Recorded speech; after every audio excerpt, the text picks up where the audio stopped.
This is Money Moves on VSiN, the sports betting network. Two Money Moves coming at you live from downtown Las Vegas, Circa Resort and Casino. He's Jonathan Von Tobel. I'm Stormy Buonantony. Coming up in 15 minutes, we're going to catch up with host of VSiN PrimeTime and the VSiN College Football Betting Podcast, Tim Murray, who is out there live on the island in Hawaii. We'll talk through all things Week 0, his in-depth preview of what he should expect from Hawaii and Stanford. Lots of college football talk there. We'll get into a little Major League Baseball as well later on in the hour. And post-nuptial slump or bump for the players that got married in the offseason, trying to put some negative juju to rest. Okay, from Tim's partner, Matt Humans. What do you got over there? Okay, let's see. I've got a couple of things that I wanted to address here. First off, Ken asked, is there any way to post prior daily NFL team previews by myself and you? I would love to go back on the app/site and know what dates the teams were previewed. For those who have the app, or if you go up on the website at VSiN.com, every single one of our training camp tour previews is put in a small little playlist for you. So they're all put together.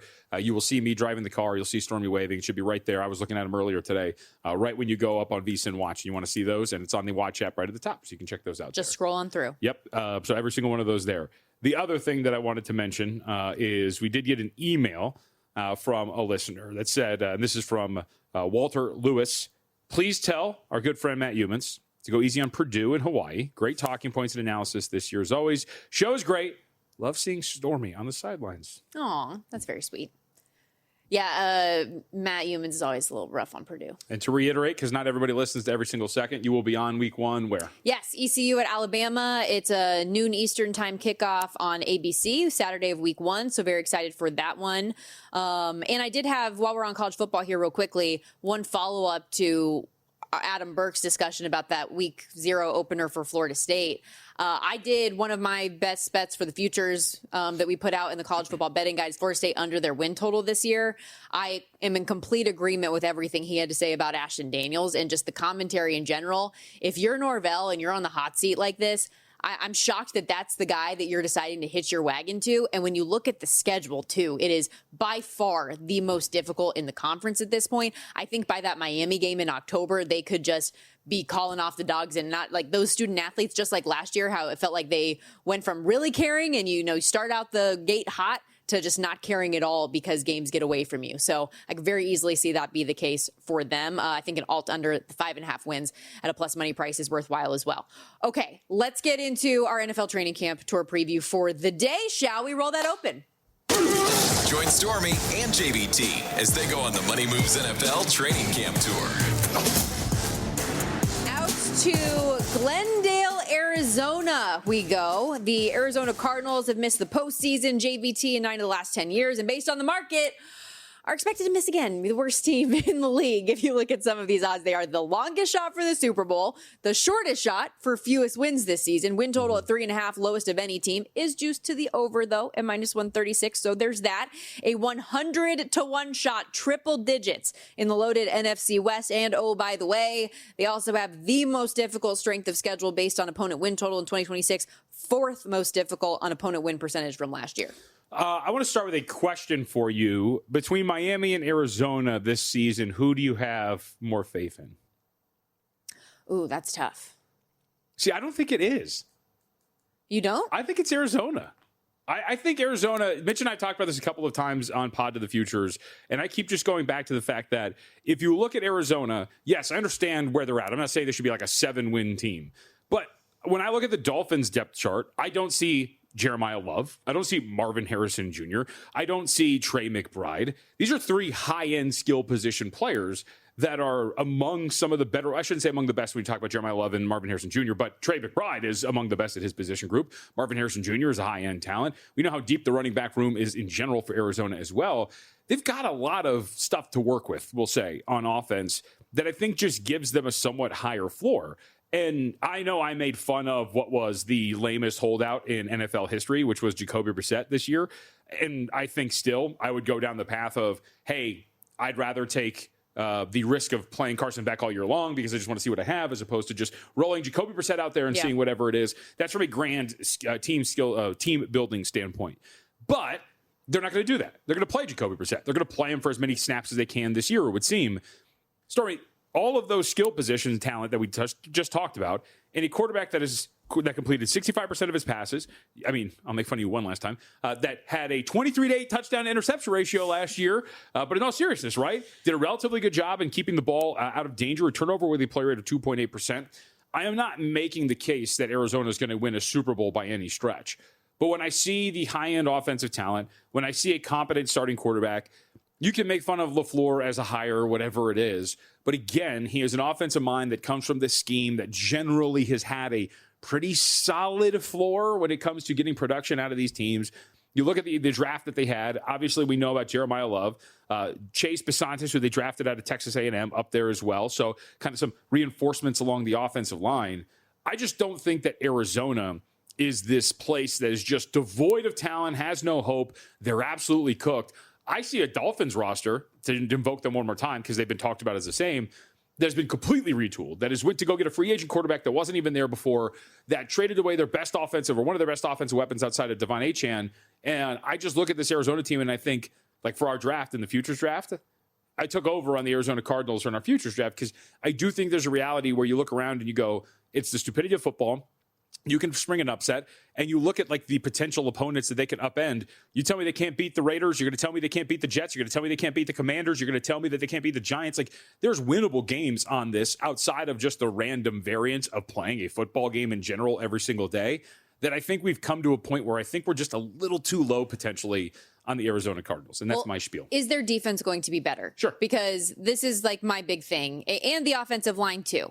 If you have faith in Jacoby Brissett, which I think is fine, and maybe you're averaging in the low 20s from a point per game standpoint, but you're still giving up 40 a game. Like, it's not going to do anything for you. So what is the defense going to look like this year in your eyes? Because all of the starts that Jacoby Brissett had last year, I think that he only won one of them, and it was pretty brutal on the other side how many points they were allowing. Yeah, I think, look, this is a flawed team for sure. I think that the defense, we'll see if it's going to be any better. Some of the high-end stuff that they went and invested in, some of it was on offense, and I think that kind of goes hand in hand with the hire at head coach, right? I mean, you're hiring an offensive head coach, so we'll see what that is. And the defense does have to be a lot better. You've mentioned some of the basic statistics. Last year, a team that was 29th in success rate a season ago, expected points added per play, they were 26th. I don't expect them to be much better where they were on that end, so that is going to be a problem. But I do think that there is an upside with this offense that you could find yourself a pretty high-scoring team, or again, in context of where they're being rated in the market. Some of these games could be some overs just because of how bad their defense could be, but how effective I think their offense could potentially be as well. And I just think maybe what I'm going to do this too is come at this from a perspective of maybe the betting market from a power rating perspective is too low. We've talked about week 1. They're catching 10 against the Los Angeles Chargers, things like that. I just don't think that they're going to be this cellar dweller. They'll probably be from a record standpoint, but just this hapless group that's got nothing going on for them. I think that's a little foolish when you actually look at the talent they have on the roster. Let's go to Jeremiah Love here real quickly, because he is the favorite for Offensive Rookie of the Year still, despite suffering an early preseason ankle injury. Had 14 touches across 3 drives in that first preseason action for him. Got put on ice a little bit here, I think rightfully so. Maybe gave him a little bit too much early action. And now I guess the question is, with somebody who's starting the season on like a little bit of an injury note, and an offensive line that I'm not sure you still have a ton of faith in at this point. We talked about it even last year with the Raiders and what they elected to do in the draft and taking Ashton Genty as high as they are. It's hard to have a good run game if you don't have good guys blocking for you in front of you. So what ultimately does that look like for him and his opportunity to be the Offensive Rookie of the Year? I don't know, because you just don't know how much time he's going to miss, first off. He's also pretty effective, I think, out of the backfield catching the ball, so they're probably going to use him in a lot of different ways. This seems, it seems somewhat similar to when the conversations around Jeremiah Love. Somewhat to that of Kubiak trying to throw some water on the, I don't know who's going to start here at quarterback, right? It was the same thing. It's like, well, we've got a loaded running back room. I don't assume we're going to use the top 4 running back that we selected in this last draft for all of the snaps. I think he's going to be the guy. Now, I think where you get a little twisted, if you will, his rushing prop, 774.5 rushing yards, missed time, and a team that's going to be trailing in quite a few games.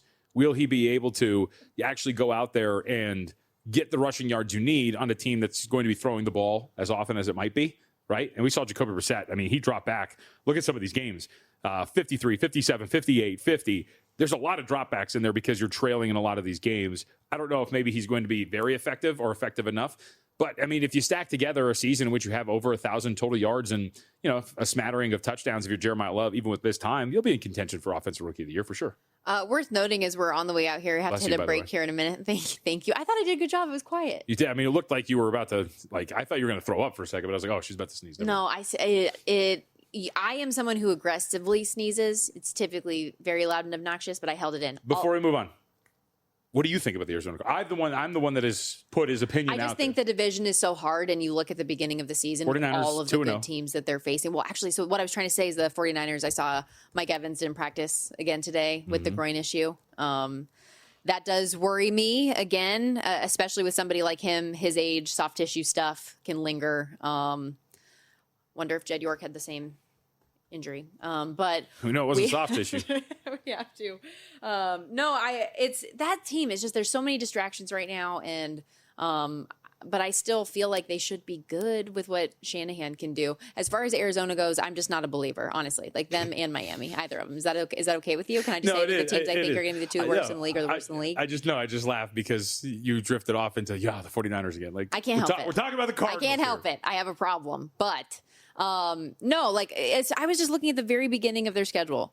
They're a dog in every game going up to their bye in week 14. And the shortest of those 13 game lines is a 4.5-point dog against the Commanders in week 12, right? Like the expectations are, I think, rightfully low, in my opinion. Sure. Okay, we got to step aside here. You hear that music when we come back. Tim Murray is going to join us from out there in Hawaii. Get the lowdown on all things week 0 and especially the revenge game for Stanford at home against the Rainbow Warriors.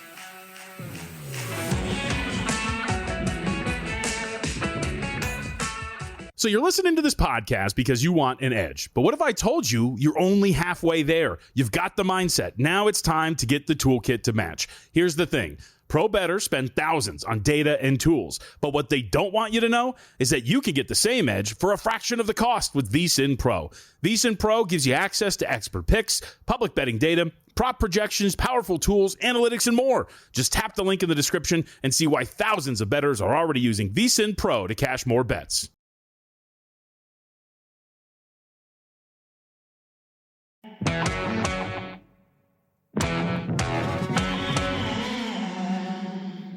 You're watching Money Moves here on VSiN, the Sports Betting Network. All right, rolling along here. Tuesday edition of Money Moves. Stormy Buonantony, Jonathan Von Tobel with you. Live, as always, from downtown Las Vegas, Circa Resort and Casino. And we're going to go a little bit farther west, I hear, out there to the island in a moment. We've told you all week long that Matt Youmans and Tim Murray are headed to Hawaii for the next couple days. Going to have some live on the island special editions of VSiN PrimeTime. Same with the college football betting podcast, talking all things week 0 this week. And rumor has it, we have Tim Murray on the line with us. Guys, is Tim there? Hello. Oh, yeah. Look at you. Practice behind you and everything. How's it hanging so far out there? Are you hanging loose, one might ask?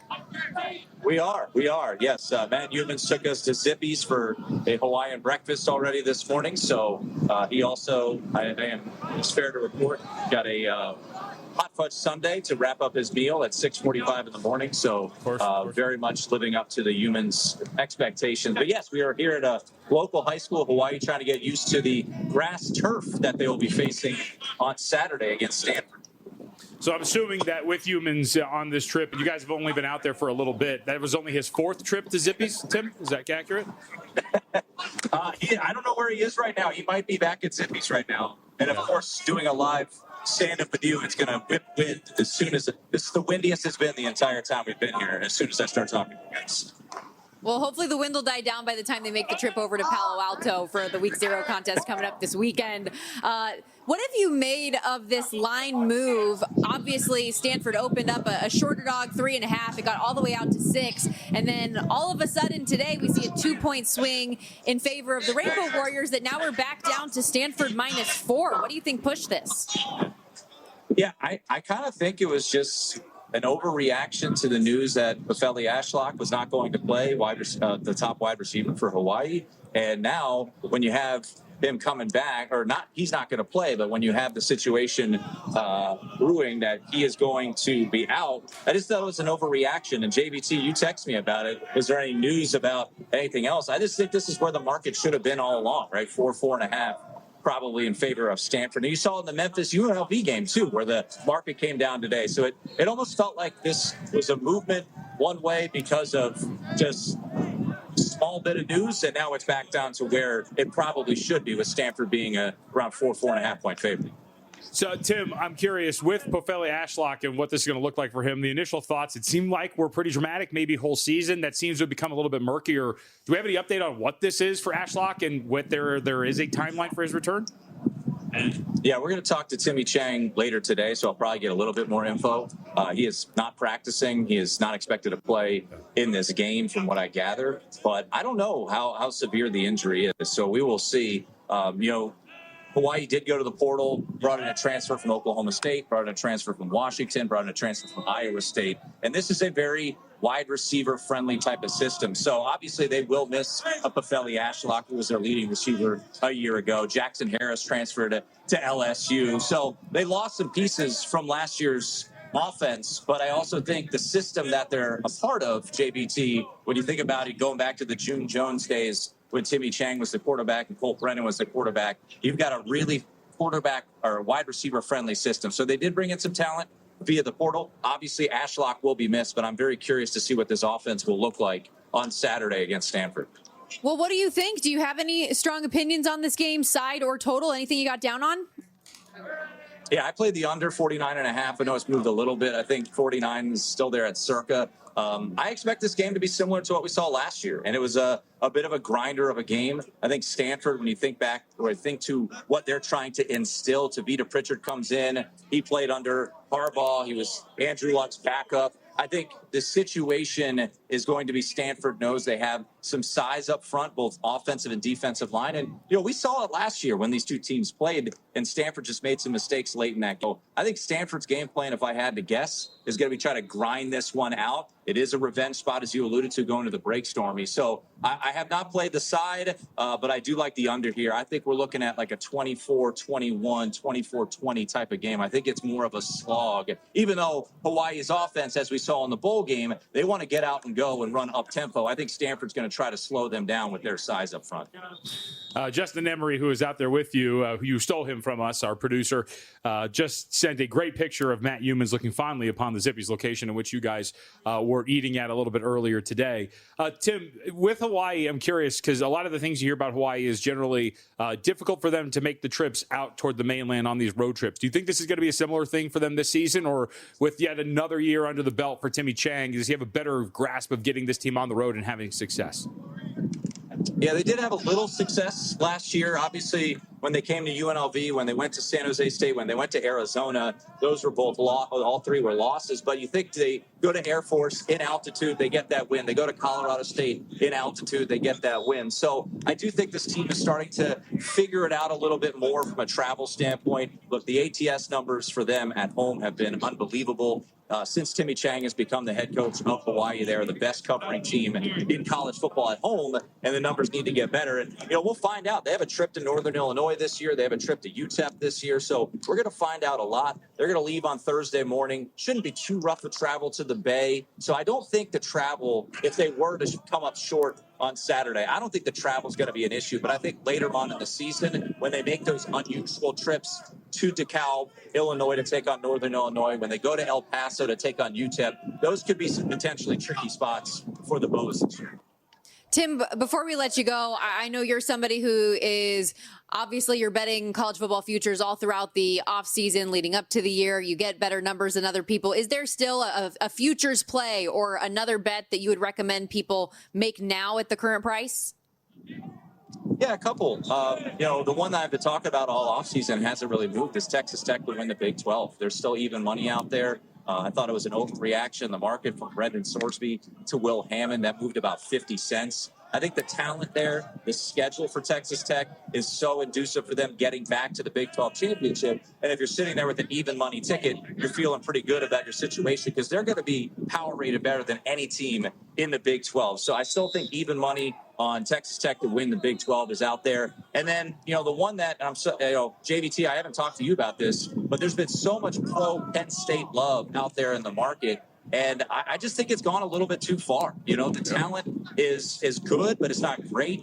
Iowa State brings over 24 players from last year's squad, but that was an 8-4 Iowa State team. So I look at Penn State. Yes, the schedule is very manageable. They avoid the Big Three and the Big Ten when you look at no Oregon, no Indiana, and no Ohio State, but they still have to go on the road to Washington. They still have USC. They have to go on the road to Michigan. I think Minnesota could be a tricky game. So under 9.5 at around minus 140, minus 135. I played that. If they get to 10 wins, that's a risk I'm willing to take.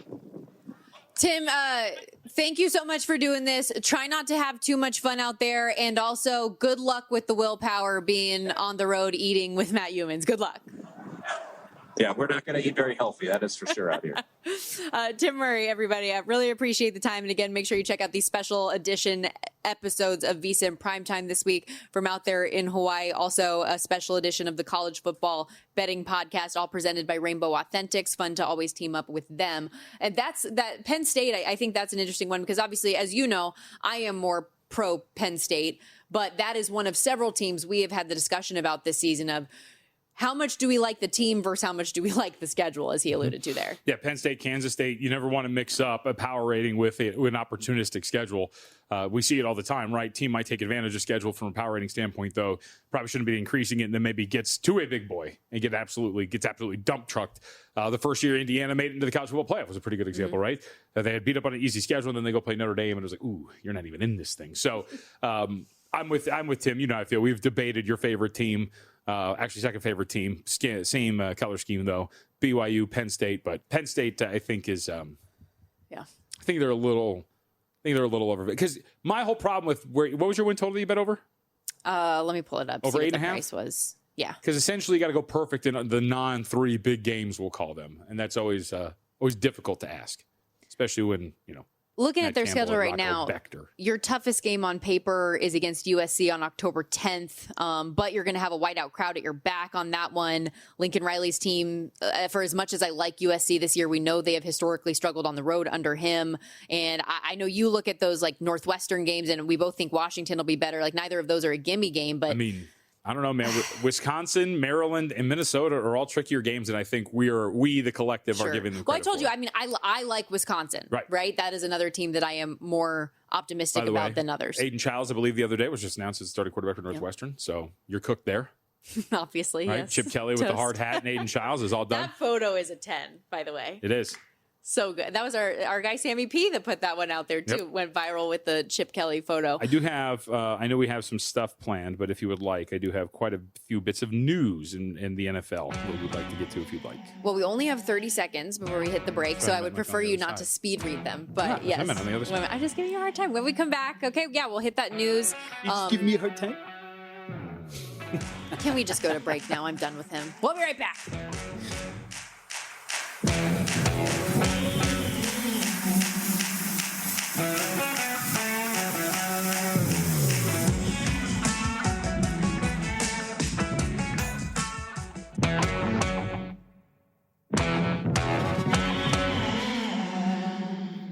You're watching Money Moves here on VSiN, the Sports Betting Network. Last 30 minutes, Jonathan Von Tobel, and never on my left because my good ear, Stormy Buonantony here at the desk. We have a lot to get to, but first, the Sharp Plays is where you want to go. SharpPlays.com, one of the best sites out there. Unmatched transparency with records updated daily, AI betting analysis, real-time global betting information, and alerts directly from the pros. If you're watching at VSiN.com, scan that QR code there. Go to SharpPlays.com. We have a lot of news to get to here. First of which is the pumpkin spice latte has been announced. It is returned. Let's go.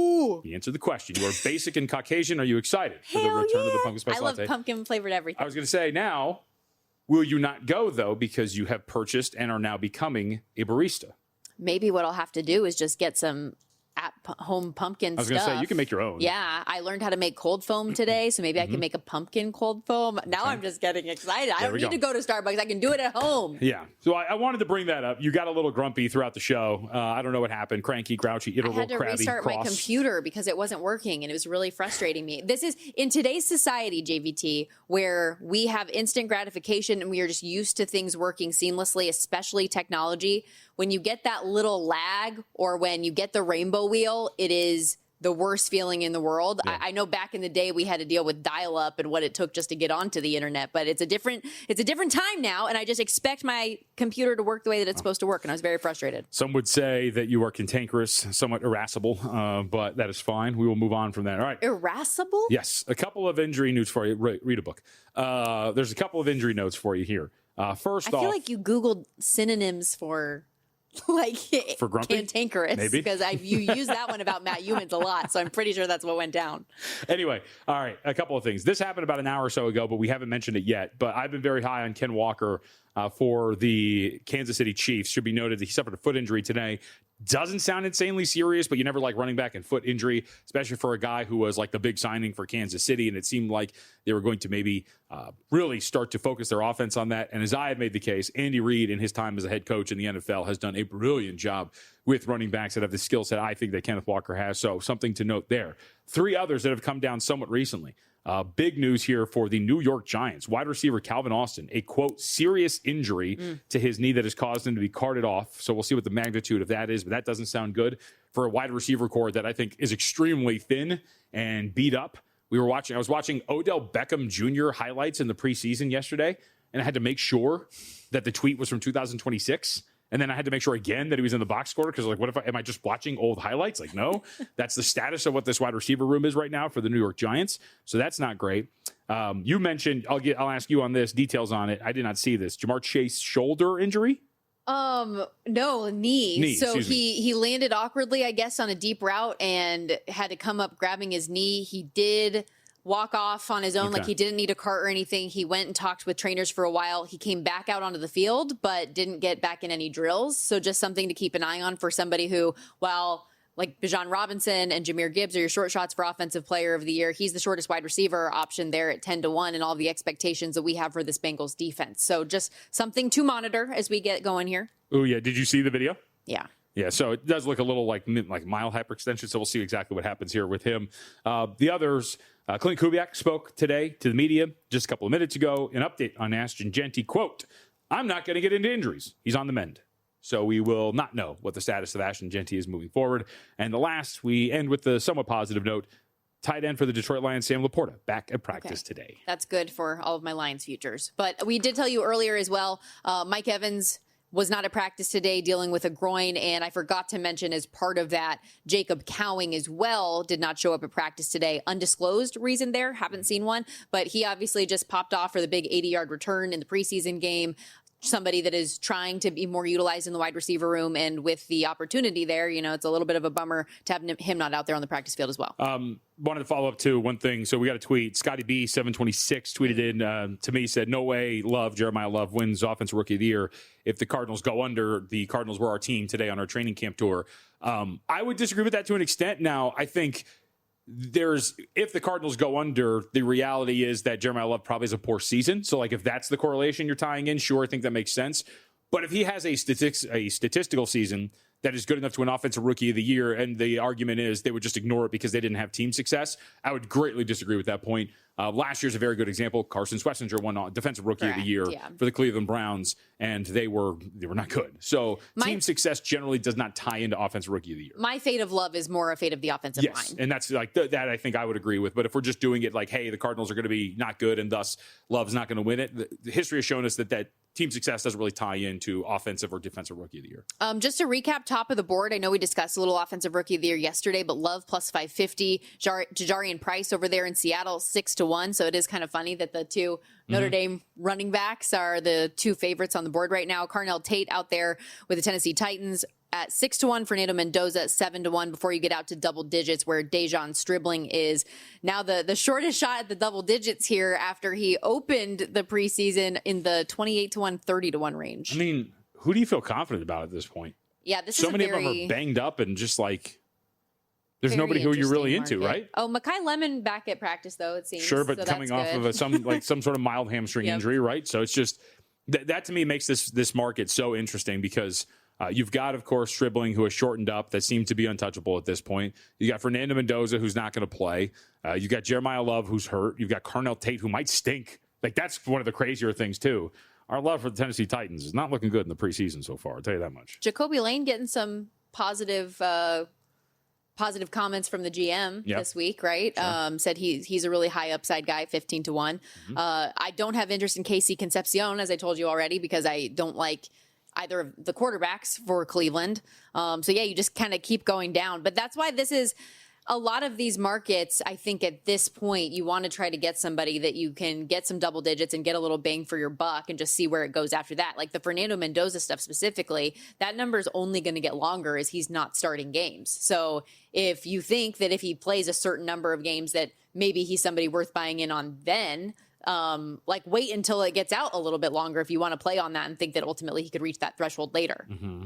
Sorry, I'm looking. I want to make sure because there's a name that's popping up here from an injury perspective that it would be very important if that's the case. But okay, yeah, Chris Olave reportedly slow to get up after attempting a deep catch or a catch deep. So let's see. The practice walked off down the sidelines of the Athletic Trainers left practice, which ended a few plays later.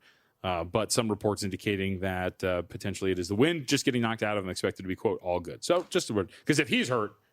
I mean, look, you already got Tyson that's dinged up, and Olave is your best receiver, so that would be a problem. I didn't see this report earlier, but and Ian Rappaport of NFL Network believes Tua Tagovailoa's play has made the plan to make him the starter at the beginning of the season impossible. Impossible? About Wait, Tua? now? Apparently, he said today on a show that his play has made the plan to make him the starter at the beginning of the season feel impossible. That makes no sense. That must be a typo. Is he saying that? Wait, yeah, that's weird. Said this is Michael Penix's job for the taking. Okay, interesting. I agree. Is Penix? Did I miss the report? Is he on 11-11 yet? Yes. He is? Okay. Yes.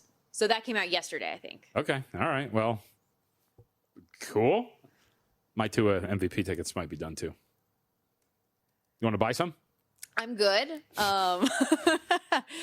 But yeah, I think either, no, you're right. He was cleared. I know he was ago. Cleared for 11-11, and then I think the first practice was yesterday. Yeah, we able to do 11-11 team periods for the first time since undergoing ACL surgery in November. Yeah. That's not, I mean. So it's still a slow play here. Like, you don't know what he's going to be or do. I was going to say, did you buy that?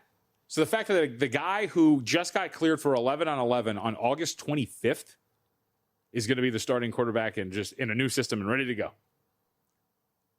Well, Tua couldn't have been that bad. So how much of your handicap of liking Atlanta was Tua based? Was it all Tua based? No, it's okay. Kevin Stefanski based. Okay. I don't think it's the worst thing in the world if it's Penix. I'm not super anti-Penix. I'm just more curious of the strategy of believing, or excuse me, the concept of believing Rappaport. Because doesn't that just seem somewhat crazy that you would say, hey, this guy that was just fully healthy, we just now allowed him because of his knee injury to be cleared for 11-11 on August 25th. He is now going to be our guy. Now, Stefanski has not announced the starting quarterback yet, and that does speak to, I would assume, the trepidation to really fully give it to Tua Tagovailoa. So I guess that does make some sense. But Tua, that must be some pretty bad stuff behind the scenes. Yeah. Well, and I've even been seeing like a handful of analysts that have their sources internally and stuff like that, and just say it's not working. Yeah. But what we've seen on the field has been so limited, and granted, it hasn't been good, but we haven't really seen a lot of it to know for sure that on the surface you would just assume that he would be great to backfill the time to allow Michael Penix Jr. an opportunity to get healthy and see where it goes. Sure. You and I feel like err on the negative side of injuries more on the positive, and I don't know if that's a good thing or a bad thing for us. We do what now? We err on the negative side of people coming back from injuries. Yeah, I mean, generally. Now, I always do think that we say this all the time in the NBA, too, during the regular season. If a guy's playing, I assume he can do what he is supposed to or able to do, because he wouldn't play if he could. Because it's always a dangerous game when you're trying to adjust for injuries game to game. Well, I far overreacted to Matthew Stafford last year. Yeah. Like, I thought it was going to be just a downhill sledding for the Rams, and then he won MVP. Yeah. So that's how that goes. We'll be right back on Money Moves.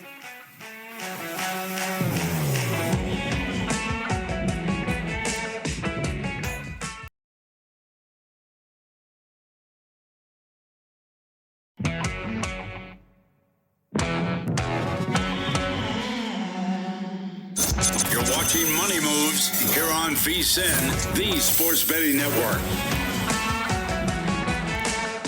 Crazy. We are already wrapping things up today. Stormy Buonantony, Jonathan Von Tobel back here with you. And while we were in the commercial break, another injury popped up across your timeline. Yeah, Darnell Wright, right tackle for the Chicago Bears, elbow injury, left practice. So something to keep an eye on there. That's obviously a pretty big blow if that's going to happen. But Darnell Wright again for the Chicago Bears, elbow issue out of practice.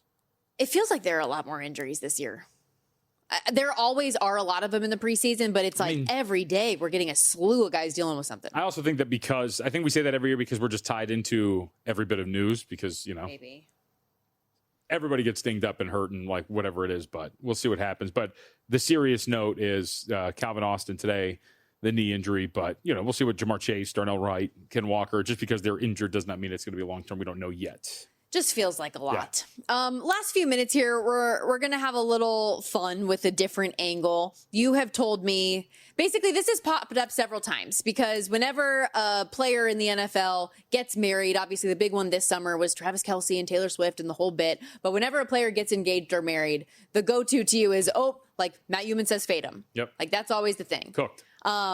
In my research, I have found that players that have it's been more positive than negative in my research about players getting married versus the slump situation and versus the auto fade. And there were 5 last year, 5 quarterbacks in particular that got married last year. And I would give it, if I was going ATS, 2, 1, and 2 in terms of the success rate. So I guess technically still a loser, but 2 guys had really rock solid seasons. Okay.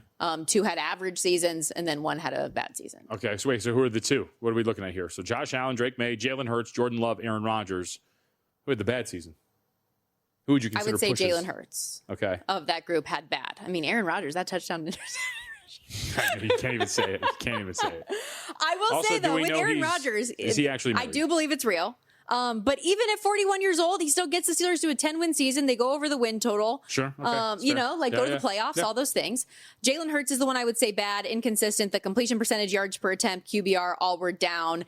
But I also think you have a Super Bowl hangover type of a year too that happens to teams. So maybe it was that. He's on his 11th offensive coordinator this year. We'll see if that's the one that works.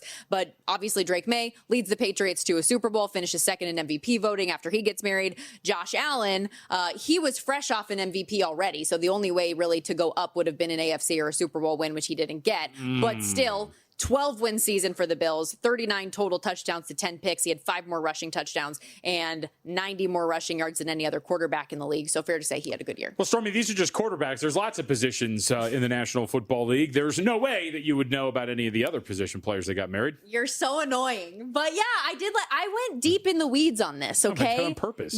I know, but you're saying it in jest, and I want you to take this seriously. Because I did. I really looked into all of this stuff. You misread things. And I went through like the last 8 years, basically, of just notable names that I could find. And it was harder, by the way, than I thought it was going to be to look through all of this stuff. But more quarterbacks, yes. Jared Goff in 2024. So I'm just going to kind of like work my way backwards. So that was 2025. 2024, Jared Goff was a big one. He had a career high passing touchdowns, passer rating, and wins the season after he got married. 2023, Max Crosby had a career high 14.5 sacks, led the league in tackles for loss after he married Rachel that same year. Wow, Cortland Sutton, wideout for the Broncos, had double-digit touchdowns for the first and only time of his career. Patrick Mahomes, 2022. The following season, he has a career high in touchdowns, 1 NFL MVP, Super Bowl MVP, led the league in passing yards, all the things. Not too bad. So wasn't a letdown for him. Fred Warner, that next year, married Sydney Hightower. That season and the next, he was awesome. 130 tackles each year, combined for 4.5 sacks, 5 forced fumbles, 5 picks. I'll throw in Bo Nix for good measure, even though it was college. He transferred to Oregon the summer of 2022. Obviously, that turned out pretty well for him. No notable names I could track down in 2021. Trey Hendrickson, however, married in 2020. COVID couldn't keep them apart, nor could it keep his stats down from 6.5 sacks combined the previous 3 seasons to 13.5. And we have seen how his career has taken off. You see George Kittle on that graphic as well, married his college girlfriend Claire in 2019. First team All-Pro for him that season over Travis Kelce. 49ers go to the Super Bowl. The list goes on and on. There are genuinely a lot of these. A couple I found that were bad. Brock Purdy and Christian McCaffrey. Of course, they were my team. Yeah. Both married in 2024, had down years. Brock had his worst touchdown interception ratio, worst completion percentage. Lots of key weapons were injured. Christian McCaffrey only played 4 games. Bounced back the next season, though, if we want to throw that in there. Baker Mayfield was another one that he had a dud when he got married in 2019. I also looked up some of the older guys, if you want to go back even farther. Kirk Cousins, Matthew Stafford, Russell Wilson as well. He got married twice and had good years after he got married both times. So I'm just saying, like, I just wanted to put back the notion people that get married, actually, more often than not, it seems, are having pretty good years. Well, screw you, Matt Humans. That's all I'm hearing at this point right now. Of course, it was my team that had the most bad ones, though. Do you want a little bit of news? Sure. Not injury news. Well, so actually, real quickly, before you move to that, this season, the players that got married in over the summer, Travis Kelce, Sam Darnold, Jake Ferguson, Devontae Smith, J.J. McCarthy, A.J. Brown, Michael Penix, a couple more just random ones. Wow, Michael Penix. I mean, he just won the job. We're already off to a great start. Who did Travis Kelce got married? There's a long list of these, though. Sam Darnold, that's a tough one. Because similar to like what I said about Josh Allen, you just came off an unbelievable season. Sure. So that's a tough one. J.J. McCarthy lost his job already. Can't go anywhere but up. So I don't know about that one. Devontae Smith, though, I would say that could be the buy-in, right? Mm-hmm. Because you don't have A.J. Brown in the room anymore. I mean, correlation, causation, what's going on there? Mekhi Lemon's dealing with something. So maybe, you're the guy now. So let's see what that looks like for you. I heard Julian Edelman talking about A.J. Brown and how this season could be a monster year for him, hypothetically. Although I guess he had a scare yesterday on the practice field. He slipped or something. Yeah.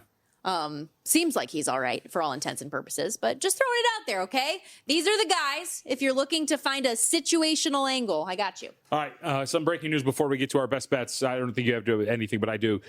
Sources, according to Pete Thamel, so the Big Ten rule banning NFL players from playing at Big Ten schools, that was unanimously approved by Big Ten ADs. With this rule officially passed unanimously, the specific language as out, underclassmen declared for the NFL draft did not withdraw.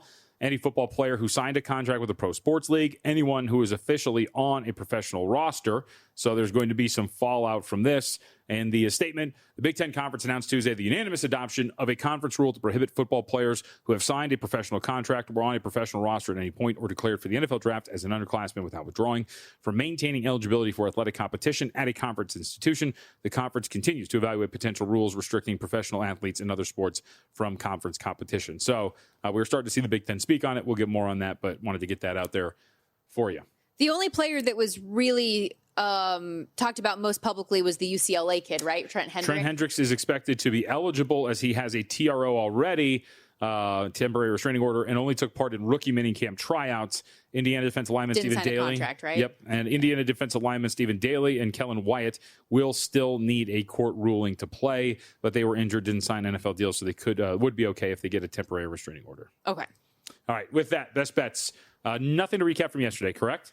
No. For me, 2 of them. I thought you were going to be in on me with this one, but I guess not. Sacramento State plus 10 in week 0 against Eastern Michigan. So we're going with all dogs so far. I think I am going to end up on that with you, too. I just feel like 10 might have, we've gotten a little bit too far on that. Yep. So my best bets for week 0 so far, as we have given throughout the weeks, Memphis plus 6.5, Jacksonville State plus 7, North Carolina plus 7.5, and then now Sacramento State plus 10. And then 2 win totals for you in the NFL, which will be as part of the NFL betting guide update. 2 unders. Do you want to guess who the 2 unders are for the win totals? Or you can just look at the screen. Broncos under 9.5 and Colts under 7.5, minus 105 and plus 115, respectively. I thought you had already played the Colts. No, we've been talking about it a ton. Yeah. I was just waiting to see what was happening with that win total because I felt like there was a lot of positivity and there's some heavy juice on the over, so we'll push back against that. I will have some official week 0 plays this week. The USC San Jose State game, I want to bet.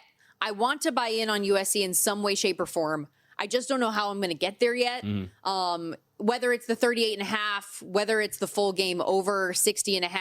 I didn't want to do the team total at 49.5. Although I think they're probably going to score 50 plus, but I'm just trying to find what I think is going to be the easiest road to profitability in that game still. So we'll report back on that at some point this week. So this is where we talk about how you said, sometimes let's just wait and see what happens with the number. I'm wondering now if we're ever going to get back to where Stanford was, because that was my lean and I was contemplating taking the points. But now that we're down from 6-4, it's a very different bet. Yeah, I would think probably not, right? I think we're probably just going to float around this number right here the whole time. I would imagine this is where we're going to be. Six was strong, dude. I know. So, yeah, I'm kicking myself a little bit on that. I mean, me too, because you know me. I was in on that and waiting to see what was going to happen if we get to like 6.5, maybe 7. But you know what? You win some, you lose some, Stormy. And I can't be on every single underdog in week 0. Win some, lose some will be coming up next hour as well with Follow the Money as they take over the desk here in a moment. Keep it locked right here. And as we thank you again for Tim Murray, as we had him on earlier talking through all things for that Stanford-Hawaii game. They can have some specialty episodes of VSiN PrimeTime and all of that good stuff. So a lot of fun going on at the network as football season officially kicks off. Have a great day, everybody. We'll be back here tomorrow, same time, same place.